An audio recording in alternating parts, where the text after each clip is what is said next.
जो राम को लाए हैं हम उनको लाएंगे, जो राम को लाए हैं हम उनको लाएंगे, भारत में फिर से हम भगवा लहराएंगे। खिसियानी बिल्ली खम्मा नोची। अब जो ये क्या बोले ना, कल हमारे राजनाथ सिंह जी आए थे, बोले डायनासोर की तरह ये गायब होने वाली पार्टी है। अच्छा। बिल्कुल गायब हो जाएगी, आप देख लीजिएगा। शानदार काम कर रहे हैं अपने मुख्यमंत्री निवास में। कदम रखने से पहले उन्होंने 18 लाख गरीबों का आवास, जो भूपेश बघेल जी ने रोक दिया था, 18 लाख आवास को स्वीकृत कराया। इनमें कोई दम नहीं बचा है। कांग्रेस के बड़े बड़े लीडर लोग अब समझ चुके हैं कि तय है 400 पार। अच्छा। अब की बार 400 पार। चलिए, बहुत बहुत ये धन्यवाद। देश है वीर जवानों का, अलबेलों का, मस्तानों का, इस देश का यारो, इस देश का यारो क्या कहना, ये देश है वीरों का कहना। मैं बता रहा हूँ, अमेठी छोड़ना पड़ गया उनको। 2014 पूरा गांधी परिवार का पूरा वहाँ पे रायल बरेली अमेठी पूरा गढ़ था उनका। विष्णु देसाई आदिवासी की सरकार है और बहुत साइंस वाली बात है। पहली किस्त के बाद दूसरी किस्त भी पास कर दिए हैं। क्या नाम है आपका? मेरा नाम हरीश गांधी है, राजनांदगांव से हूँ मैं, डोंगरगांव के रहने वाले गांधी आज परिवार। अमित शाह का यहाँ पे रैली थी, कैसा लगा उनका भाषण? मेरे को थोड़ा बताइए आप। अमित शाह जी का भाषण तो वो लौह पुरुष है, वो भी जो देश में हमारे पहले गृह मंत्री हुए थे सरदार वल्लभ भाई पटेल के बाद में, उसके बाद कोई डिसीजन लेने वाला गृह मंत्री आया है तो अमित शाह जी है, जो धारा 370 को खत्म किए। 3 तलाक में उनकी महत्वपूर्ण भूमिका, राम मंदिर को बनाने में महत्वपूर्ण भूमिका, और वो मोदी जी के समझ लीजिए वो करण और अर्जुन की जोड़ी है। आप उनको कृष्ण और अर्जुन की जोड़ी बोल सकते हैं। ऐसे वो मोदी जी के साथ गुजरात से चलते हुआ है और अब बहुत सारा अनुभव उनके जीवन में। उनको हम लोग भारतीय जनता पार्टी का चाणक्य कहते हैं। वो चाणक्य के रूप में आके मोदी जी कह रहे हैं यूसीसी लाएंगे हम अगर सरकार में आए, तो कैसा लगा आपको? कोई बुराई नहीं, बिल्कुल आना चाहिए।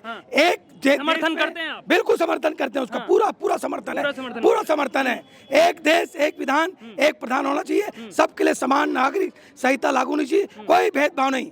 जो है मनुष्य के जीवन में हम आए तो एक प्रकार का सबको अधिकार मिलना चाहिए, कहीं दिक्कत नहीं। यूसीसी चलाए। अमित शाह ने कहा कि महादेव के नाम पे घोटाला किया कांग्रेस ने, क्या कहा? बिल्कुल ठीक है। 508 करोड़ रुपए का घोटाला महादेव जी के नाम पे घोटाला हुआ, जो भगवान रही कांग्रेस थी 2012 में, जिन्होंने अपने एफिडेविट में लिख के दिया कि राम का कोई अस्तित्व नहीं है, तो वो भगवान राम मंदिर का निमंत्रण उनको आया, उस निमंत्रण को उन्होंने ठुकरा दिया, नहीं गए। जो अस्तित्व नहीं मानते, ये तो टोटल राम सनातन को मानने वाले नहीं है लोग, तो ये तो महादेव को भी नहीं छोड़ेंगे। कहाँ छोड़ेंगे लोग? बिल्कुल सुनाइए, मैं आपको। हाँ, जो राम को लाए हैं हम उनको लाएंगे, जो राम को लाए हैं हम उनको लाएंगे, भारत में फिर से हम भगवा लहराएंगे, भारत में फिर से हम भगवा लहराएंगे।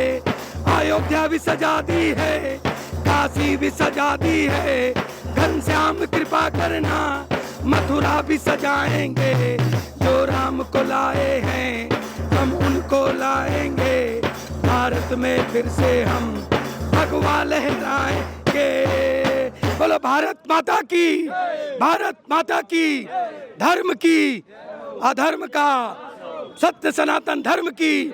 तो ये सनातन की सरकार है। मोदी जी अपने राहुल गांधी कह रहे हैं हम एक झटके में अगर सरकार आई तो एक झटके में गरीबी हटा देंगे, क्या ये चूतिया चकल्लस वाला बात करते हैं। 50 साल उस परिवार को इस जनता ने दिया, 50 साल दिया, कुछ नहीं कर पाई। ये जबरदस्ती 10 साल उसका दौर दिया, कुछ नहीं कर पाई। तो खिसियानी बिल्ली खम्मा नोची। अब जो ये क्या बोले ना, कल हमारे राजनाथ सिंह जी आए थे, बोले डायनासोर की तरह ये गायब होने वाली पार्टी है। बिल्कुल गायब हो जाएगी, आप देख लीजिएगा। वो तो कह रहे हैं हम मोदी जी को उखाड़ फेंकेंगे इस बार। अरे मोदी जी को इतनी क्षमता नहीं है कि वो मोदी जी के कोई कार्यकर्ताओं को उखाड़ फेंक सके, तो मोदी जी है की बात करते हैं, कुछ नहीं कर सकते।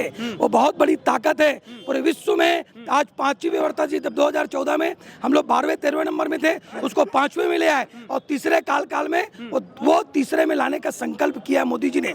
और जो मोदी गारंटी है वो मोदी की गारंटी होती है। विष्णु देसाई कैसा काम कर रहे हैं? मुख्यमंत्री हैं, बहुत शानदार काम कर रहे हैं। अपने मुख्यमंत्री निवास में कदम रखने से पहले उन्होंने 18 लाख गरीबों का आवास, जो भूपेश बघेल जी ने रोक दिया था, 18 लाख आवास को स्वीकृत विकृत कराया। 1,000 रुपये महतारी मनधन योजना के अंतर्गत सबको हमारी बहनों को दिया। कांग्रेस कह रही है 1 लाख रुपए देंगे, हम बोल रहे हैं। ये तो भैया कांग्रेस की बात में कोई आओ मत। टोटल 232 सीट में भी अपने खड़ा किया उन्होंने, 232 सीट में खड़ा किया है। बहुमत के लिए 272 सीट चाहिए। ये कहाँ से अपने, ये सरकार में ही नहीं रही है तो कहाँ से कर पाएगी? कुछ कर ही नहीं सकती वो। ये फोकट की बात है, ये जुमले में आना भी नहीं चाहिए। वो तो संकल्प भी करी थी अपने पिछले विधानसभा चुनाव में, 500 रुपये महिलाओं को देंगे, शराबबंदी के लिए गंगा जल दे के कसम खाया था। वो दोनों वादे को पहले पूरा करे, उसके बाद 1 लाख का फार्म भरवाए और वो फार्म भरने वाले भी सचेत हो जाए। कुछ ये सरकार में आने वाली नहीं है तो जबरदस्ती कोई औचित्य नहीं है। राहुल गांधी कह रहे हैं जब ईवीएम हैक होगा तभी मोदी सरकार आ सकती है, ऐसा कह रहे हैं वो तो। ईवीएम होगा तो कर्नाटक में उनकी सरकार नहीं आती, हिमाचल में उनकी सरकार नहीं आती। ये जबरदस्ती, ये अपना अस्तित्व खो चुके हैं, इनमें कोई दम नहीं बचा है। कांग्रेस के बड़े बड़े लीडर लोग अब समझ चुके हैं कि ये सनातन को बदनाम करने वाली, सनातन का अपमान करने वाली सरकार है। तो वो छोड़ छोड़ के बड़े बड़े वरिष्ठ लोग हमारी पार्टी में शामिल हो रहे हैं। मतलब 400 पार है इस बार, तय है 400 पार। अच्छा, अब की बार 400 पार। चलिए बहुत बहुत ये धन्यवाद। देश है वीर जवानों का, अलबेलों का, मस्तानों का, इस देश का यारो, इस देश का यारो क्या कहना, ये देश है वीरों का कहना। यहाँ चौड़ी छाती वीरों की, यहाँ भोली शक्ल हीरों की, यहाँ गाते हैं रांझे, यहाँ गाते हैं रांझे मस्ती में झूमे मस्ती में। जय श्री राम। हाँ, क्या नाम है आपका? पहले नाम है डॉक्टर संजय सिंह सेंगर। क्या लगता है किसकी सरकार बनने जा रही है? सरकार तो पूरे सनातन प्रेमी की सरकार बनेगी, जो हिंदुत्व की बात करती है और सबका साथ सबका विकास। ये 2014 के बाद ये नारा लाया गया है। इससे पहले कोई सनातन की बात नहीं करती थी। आप भी देखोगे अमित शाह का भाषण कैसा लगा? अमित शाह के भाषण तो जोरदार है। वो पूरा भारतीय जनता पार्टी हिंदुत्व की चाणक्य कहलाते हैं। उनके आने के बाद छत्तीसगढ़ में जो कांग्रेस की जो सरकार थी, 10 साल पूरा बीजेपी पीछे चली गई थी। भूपेश बघेल जितने भी अपने कारनामे किए थे, कोई भी नियम महादेव के नाम पे घोटाला किया, घोटाला पूरा किया है। और यहाँ कहा उनके जो अध्यक्ष सचिव चौरसिया जी सिर्फ बोलते थे कि वो डरवाने के लिए ईडी कार्रवाई किया जाता है और जैसी जब सबूत मिलता है तो उनको अपने पद से निष्कासित किया जाता है। तो फिर पद से निष्कासित क्यों कर रहे हो? जब उनका पर्दाफाश हो रहा है, भ्रष्टाचारी पाए जा रहे हैं, तो पद से निष्कासित करने की जरूरत नहीं है। मोदी जी कह रहे हैं अगर हमारी सरकार आई पूरे देश में यूसीसी लागू करेंगे। खुश हैं आप? बिल्कुल खुश है, समर्थन बिल्कुल करते हैं। और मोदी सरकार के कारण ही पूरे देश में सनातन की मांग बढ़ती जा रही है। और पहली बार मैं बताना चाहूंगा कि 2014 के बाद कांग्रेस के कार्यालय में प्रभु श्री राम जी की पूजा किए गए थे और पूजा करने के बाद कर्नाटक और केरल में कांग्रेस की पार्टी ने विरोध चालू कर दिया था। उस विरोध को मनाने के लिए खड़गे को भेजा गया था कि आपके पार्टी सनातन की ओर जा रही है। ऐसा अस्तित्व हो गया 2014 के बाद। आज कांग्रेस पार्टी में कोई चेहरा नहीं है। सनातन को लेकर लोग जागरूक हो गए हैं। गांधी कह रहे हैं इस बार हम आ रहे हैं सरकार में। भैया मैं बता रहा हूँ, फेंकेंगे मोदी को। मैं बता रहा हूँ, अमेठी छोड़ना पड़ गया उनको। 2014 पूरा गांधी परिवार का पूरा वहाँ पे रायल बरेली अमेठी पूरा गढ़ था उनका। राजीव गांधी वहाँ से लेके बोलेंगे अपन पूरा गढ़ था। 2014 के बाद ये नौबत आ गया कि अपने हिंदू सनातन को छोड़कर उसको जाना पड़ा। Why not? क्या जरूरत पड़ गई थी उनको? लड़ लेते अमेठी से, रायबरेली से लड़ लेते। अभी भी दूसरी बार अमेठी में लड़ने कोई गुंजाइश नहीं है। वायनाड भाग रहे हो। विष्णु देसाई कैसा काम कर रहे हैं? विष्णु देसाई आदिवासी की सरकार है और बहुत साइंस वाली बात है।